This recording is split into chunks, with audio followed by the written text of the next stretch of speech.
A insatisfação do Congresso Nacional com o Supremo Tribunal Federal ganhou novos capítulos.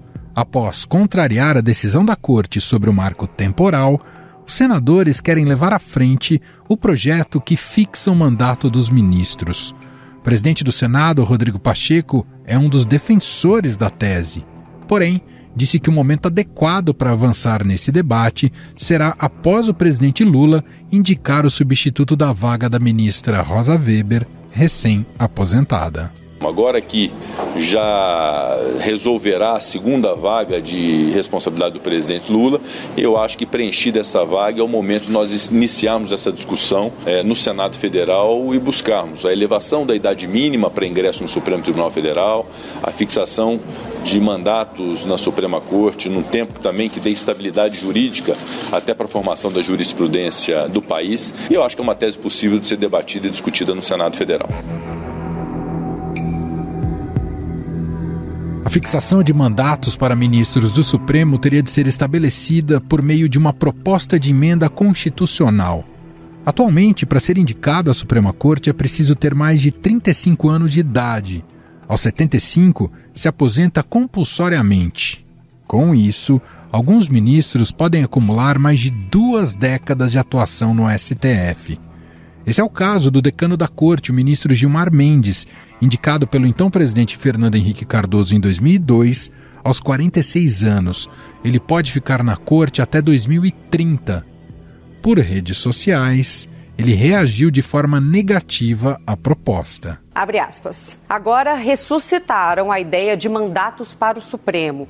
Pelo que se fala, a proposta se fará acompanhar do loteamento das vagas em proveito de certos órgãos. É comovente ver o esforço retórico feito para justificar a empreitada.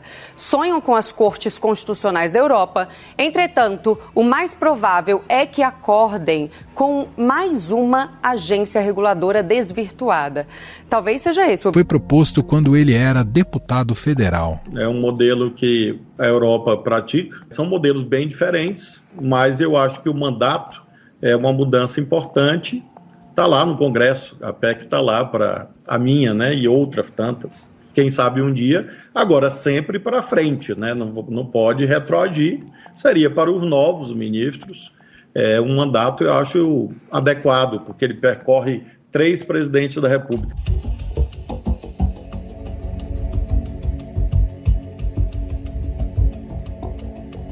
O atual presidente do Supremo, o ministro Luiz Roberto Barroso, já defendeu a ideia de um mandato de 12 anos para ministros do Supremo. Isso ocorreu durante a sua sabatina em 2013, quando foi indicado à vaga na corte pela ex-presidente Dilma Rousseff. Ontem, em entrevista aos jornalistas, o presidente do STF, Luiz Roberto Barroso, disse não ver com simpatia a discussão sobre mandatos neste momento. Como a Constituição escolheu um determinado modelo, pior do que não ter um modelo ideal é ter um modelo que não se consolida nunca. E por essa razão, eu também não vejo com simpatia, embora veja com todo o respeito, a vontade de discutir esse tema.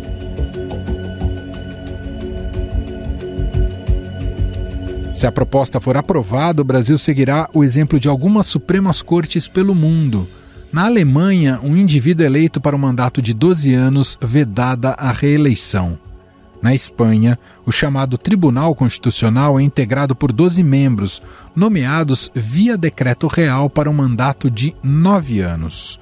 O mesmo ocorre na França, onde a Constituição prevê que o Parlamento francês e o Executivo façam a eleição dos nomes para o mandato de 9 anos, sem a possibilidade de recondução.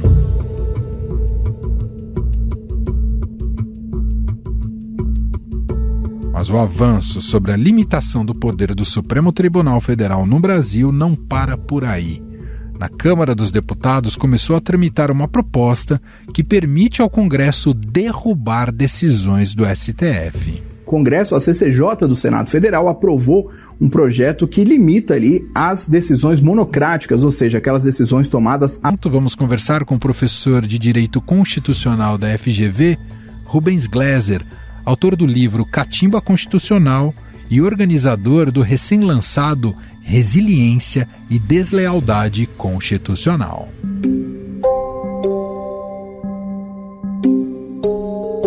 Olá, professor, seja muito bem-vindo, tudo bem? Olá, Emanuel, um grande prazer. Um abraço aí a todos os ouvintes. Gleiser voltou a ganhar força no Senado Federal, com o apoio do próprio presidente da Casa, Rodrigo Pacheco, a proposta de limitar mandatos para ministros do Supremo Tribunal Federal. O projeto que tramita na CCJ fala em limitar para 8 anos esse mandato.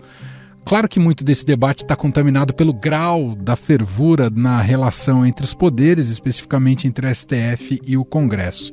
Mas quero te ouvir o que há de prós e contras nessa ideia de tirar o cargo vitalício dos ministros. Poxa, mano, eu acho que a gente precisa situar isso no contexto, né? Porque senão é um debate novo, ele fica ressurgindo. Então, às vezes é o tempo do mandato, às vezes muda a forma de indicação, às vezes quer fazer uma mudança na limitação dos poderes do STF. E acho que o que a gente está vendo dessa... E muitas vezes elas não são perseguidas, né, com muita seriedade. O que eu acho que a gente está vendo dessa vez são alguns tiros de aviso muito graves do Congresso para o STF, sinalizando que é para eles diminuírem o ritmo da polêmica das pautas que eles estão escolhendo, e estão mostrando todas as armas. E essa é uma delas. Eu acho que a gente só pode ver a volta do fôlego dessa proposta. Não tem nada a ver com aperfeiçoar a instituição, né? Eu acho que é uma ameaça muito clara, junto com colocar de novo em debate o Estatuto do Nascituro, derrubar casamento homoafetivo. E eu acho que essa ideia de que vai ser bom, não vai ser bom, depende de como é desenhado, né? Mas o que me parece que está querendo ser desenhado agora é o seguinte, é tornar a política do STF mais sujeita a quem está no Congresso no momento. Deixar nas mãos do Congresso coordenar mais diretamente a política que existe no STF, como existe toda a Corte Constitucional. Então eu acho que o que a gente está vendo aí não é um debate sério de desenvolvimento da instituição, mas é uma ameaça de retaliação, especialmente por conta da pauta pesadamente contra-majoritária que o STF colocou aí nos últimos meses. E eu sei que você acompanha o STF, o Supremo, há bastante tempo, Gleiser. Isso também é fruto de um processo histórico recente do que se chama de ativismo político do Supremo Tribunal Federal? Então, qual que é a ideia, né? O ativismo é uma categoria que eu, pessoalmente, não gosto, porque, assim, parece que quando a gente não gosta da decisão, chama de ativista, e quando a gente acha a decisão ponderada, ela é uma interpretação concretizadora da Constituição, ou qualquer coisa assim, né? Uma proteção da democracia. O STF, dando uma grande exposição, né, desde o mensalão em diante, e ele tem optado por estar no centro da vida política desde então. Trabalhou junto com a Lava Jato, tomou uma série de decisões polêmicas para tentar moralizar o ambiente político, tomou decisões que modificaram o ambiente eleitoral, o ambiente de campanhas. Enfim, ele se manteve aí ao longo dos últimos 10 anos, praticamente, rotineiramente na manchete, no centro da vida política. E conseguiu fazer isso com muita tranquilidade, enquanto os partidos políticos, os poderes estavam meio estrangalhados. Aquele período 14, 13, pós-impeachment, em que o Poder Executivo está fragilizado, os partidos estão fragilizados, e o Supremo ainda tinha uma reputação muito forte por causa do mensalão, estava com muita moral para fazer essas coisas todas. Do Bolsonaro em diante, não só tem uma reorganização da ordem política, que se reestrutura, como você tem um discurso hostil ao STF, que vira um projeto eleitoral. Pode fazer uma campanha eleitoral inteira baseada em ficar xingando os ministros do STF. Isso coloca eles já numa situação de desgaste e vulnerabilidade maior. Junto com a população, a percepção de que eles, enquanto estavam interferindo na política, eram um órgão politizado, então que não merecia tanto respeito. E uma campanha do presidente da República para desmoralizar ativamente também o tribunal não ajudou. Então agora ele está numa posição em que o Congresso está com a força negocial de dizer, olha, não vamos aceitar a interferência na política. A agenda é nossa, o orçamento é nosso. A bola da vez, no equilíbrio entre os poderes, é o Congresso, sem dúvida nenhuma. No meio jurídico, esse debate tem tração sobre reformar o Supremo Tribunal Federal ou é meio pacificado de tal como estabelecido na nossa Constituição está contento, Gleiser? Acho que ninguém está feliz. Mesmo no campo jurídico, há um debate constante, contínuo, de que é preciso modificar o sistema, há uma insatisfação. As pessoas não têm muita precisão do que é exatamente essa insatisfação. É um pouco impressionante que, passados 35 anos da Constituição de 88, e os constitucionalistas tendo como objeto privilegiado de estudo o STF, não chegaram num consenso do que é um bom ministro, quando o ministro faz um bom trabalho, qual que é a missão institucional e como então é o melhor processo seletivo para o tipo de gente que queremos no tribunal. Não tem consenso sobre isso, mas há um tom de insatisfação geral. Só que há muito receio de fazer qualquer modificação, porque essas sugestões de modificação aparecem, ganham força em momentos de crise. E a última vez que nós tivemos isso foi na ditadura, em que, no ato institucional número 2, se aumentou a composição de 11 para 16 ministros, e daí, no ato institucional, colocou-se, então, os 5 ministros da ditadura, e no ato institucional número 6 se diminui de 16 para 11 e aposenta os ministros mais progressistas ou que não estavam alinhados com o regime. Então, o nosso histórico é um pouco de medo de falar, na hora em que você abre a porteira para essa modificação, ela não vai ser pautada pela melhora das instituições, pela melhora do ambiente institucional, pela melhora democrática do país. Vai ser uma disputa para ver quem que aparelha o Supremo. E aí, então, sempre vigora até hoje a situação vigente. Ninguém quer mexer, mas isso está sempre sujeito a ser modificado se os agentes políticos sentem que sofrem um prejuízo excessivo. E as forças políticas também, as forças econômicas também, com o modo como o STF está hoje, E parece que o tom é de extrema insatisfação. Nesses momentos de crise, Gleiser, também sempre aparecem os argumentos clássicos do nosso viralatismo, A grama do vizinho é sempre melhor do que a nossa, Então, capta aí argumentos de as cortes europeias são as que têm funcionamento pleno. Esse tipo de referência é só para ilustrar o argumento, ou tem exemplos internacionais que poderiam ser aplicados aqui no nosso sistema? Olha, eu acho que tem muito de viralatismo nessa conversa, muito de idealizar o que acontece fora daqui e de subestimar o que acontece no país. Eu acho que nós temos uma cultura institucional e jurídica muito diferente desses outros países. Então, por que os nossos juízes não são como o da Noruega? O Brasil é muito diferente da Noruega, em todas as esferas. E aqui a gente tem um problema, que é baixa institucionalidade, regra que não pega, você tem muita gente acima da lei, que não se sujeita a estar, quer impunidade, não quer estar no procedimento normal, quer estar na fila VIP da vida, e tem uma parte da população que não tem acesso ao mínimo das garantias. Então, enquanto você tem gente que a polícia não pode entrar nem com mandado na propriedade, tem gente que a polícia pode entrar, exterminar e matar sem mandado, Então, a ideia de você ter uma lei, um direito que é geral, que é isonômico para toda a população, não vingou muito aqui. Então, qual que é a corte constitucional possível? Nós temos uma corte constitucional compatível com isso. Então, você não gosta do nível do STF? Beleza. Comparado a quê? Aos outros juízes? Qual é o Tribunal de Justiça superior ou ordinário em que a gente tem essas divindades que aplicam a lei de forma não polêmica, regular e exemplar? Eu não sei onde está. Fala, poxa, a gente está comparando a Corte Constitucional com que outros poderes? Com um Congresso maravilhoso? Com uma presidência da República impecável? Então tem muito cinismo também nessa conversa. Tem muito defeito no STF, mas ele é de um nível compatível com o restante das nossas instituições. Nessa relação institucional, o Congresso já dispõe de instrumentos de contenção suficientes em relação ao Supremo Tribunal Federal? Te pergunto isso do ponto de vista prático. Se hoje a gente tem um ministro que consensualmente é ruim no Supremo, a gente precisa aguentar ele até sua aposentadoria ou haveria meios de frear problemas como esse, Gleiser? Olha, o que você tem, em tese, é só um remédio muito extremo de impeachment do ministro do STF, que nunca foi utilizado pós-88, não havia nem petições ajuizadas até 2014, 2015, se não me engano, e ele é muito extremo, A verdade é que o nosso sistema, ele parte de uma confiança muito grande na capacidade dos ministros, concretamente do STF, de exercerem autocontenção, de conseguir se pautar com sabedoria na pauta, na atenção com o Congresso, na atenção com a presidência. Não tem muitos mecanismos de controle formais.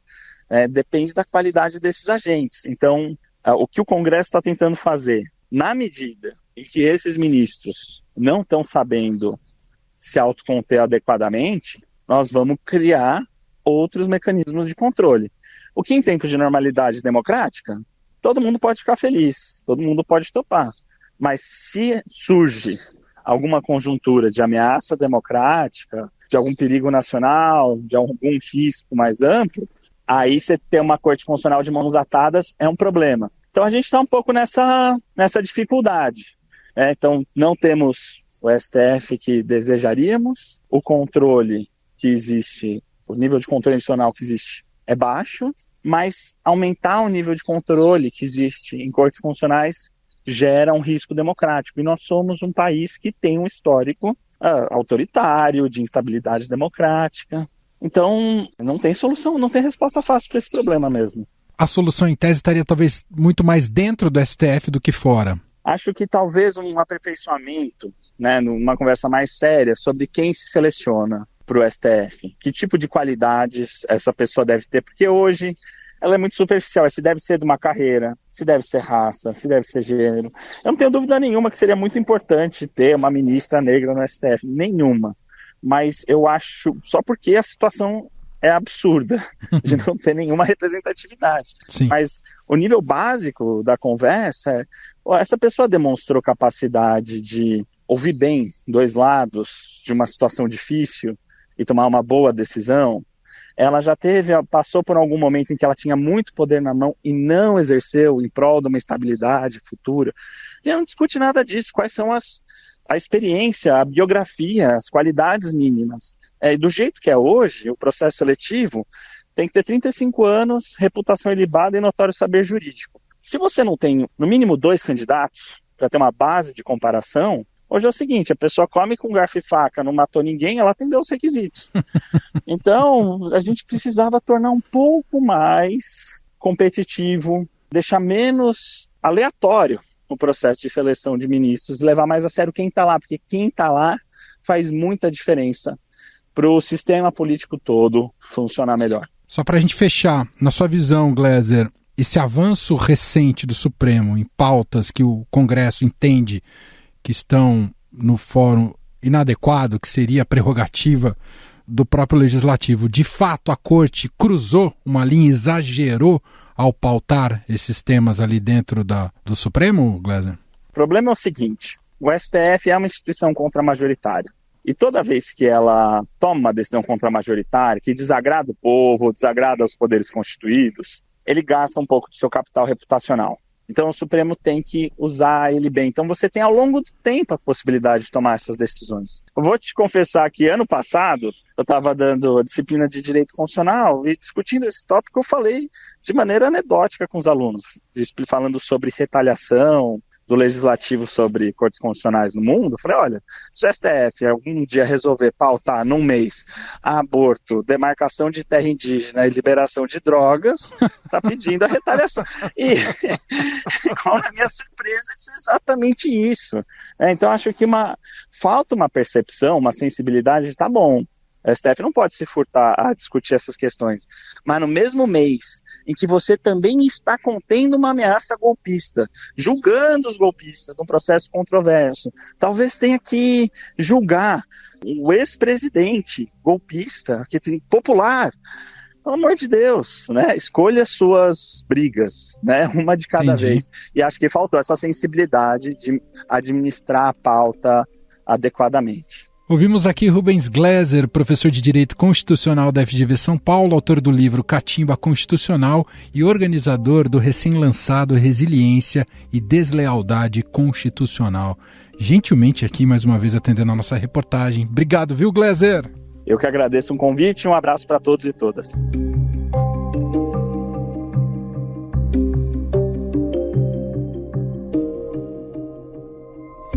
Estadão Notícias.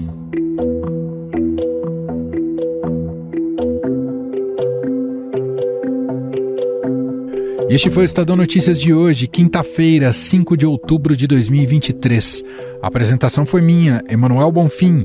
Na produção, edição e roteiro, Gustavo Lopes, Jefferson Perleberg, Laís Gotardo e Vitória Ribeiro. A montagem é de Moacir Biasi. E o nosso e-mail, podcast@estadão.com. Um abraço para você e até mais.